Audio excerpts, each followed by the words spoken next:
Այսօր պարզելու ենք ինչ են մարդիկ մտածում քաղաքականության մասին, սակայն ոչ թե պաշտոնյաներից, այլ հենց ժողովրդից։ Եթե դուք լինեիք մեր երկրի ղեկավարը, ինչը կփոխեիք Հայաստանում, որպեսզի կյանքը էլ ավելի լավը լինի։ Եթե ես լինեի մեր երկրի ղեկավարը, ես կընտրեի ճիշտ մասնակից, կընտրեի Գուրգեն Սիմոնյանին, մեր երկիրը լավ կանցներ։ Երկրի ղեկավարին չէ, բոլոր քաղաքական ուժերին, որ հաշտ լինեն, իրար նկատմամբ հանդուրժող լինեն, ցեղ չշպրտեն իրար վրա, եւ այդ ընտրություններն շատ նորմալ հանգիստ մթնոլորտում անցնեն։ Նոր ծրագրեր, որ ուսանողները կարողանան ավելի նոր բաներ սովորել, ավելի հասանելի լինի ամեն ինչ։ Մարդիկ պետք է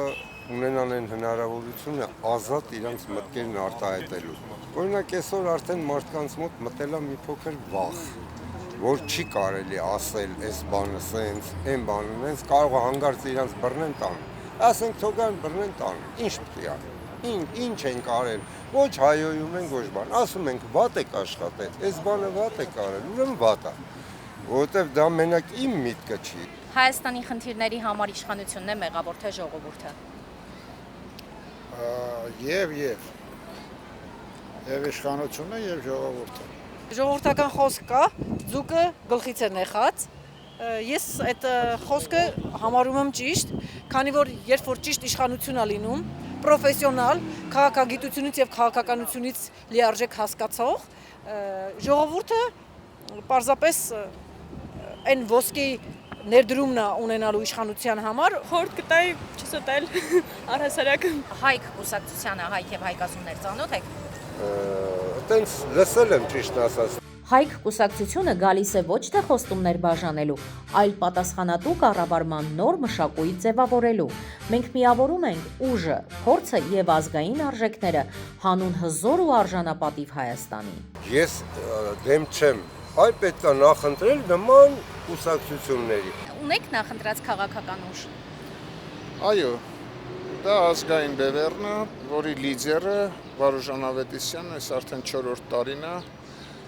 դեմոնստրատիվ ձևով ռուսական իմպերիայի հրամանով ձերբակալվեց եւ գտնվում է բանտում։ Ազգային բևեռը դեմ է թե այսօրվա իշխանություններին, թե նախկին իշխանություններին, թե ռուսական, թե թուրքական կողմնորոշմանը։ Չէ, որտեղ նոր մարդիկ են ծերում ինչ-որ մեջտեղ։ Հետևում եք քաղաքականությանը, թե հոգնել եք արդեն։ Իհարկե հոգնել են ժողովուրդը, բայց հոգնելը ելք չի, եթե դու քաղաքականությամբ չես զբաղվում, քաղաքականությունն է քեզնով զբաղվում։ Այնպես որ ուզած թե չուզած, եթե չենք ուզում առանց դիմադրելու ոչնչանալ, քաղաքականություն պետք է հետևենք։ Կամ մի ուժ, որին որևէ պարագայում չէիք ընտրի։ Իհարկե, Նիկոլ Փաշինյան։ Ապագայի հետ կապված հույսեր ունեք, կմնաք, թե առաջին հնարավորության դեպքում գուցե գնաք։ Գնալը ելք չի, ճիշտ հակառակը պետք է մարդիկ մնան, ընդ որում դեռ պետք է դրսից էլ գան, խրախուսել բազմազավակությունը եւ շարունակել ապրել։ Հայաստանում ապագա տեսնում եք։ Այո, Հայաստանում տեսնում եմ ապագա։ Դե հույսը միշտ կա, իսկ հայերի մեջ միշտ կա հույսը ու չի էլ կորի։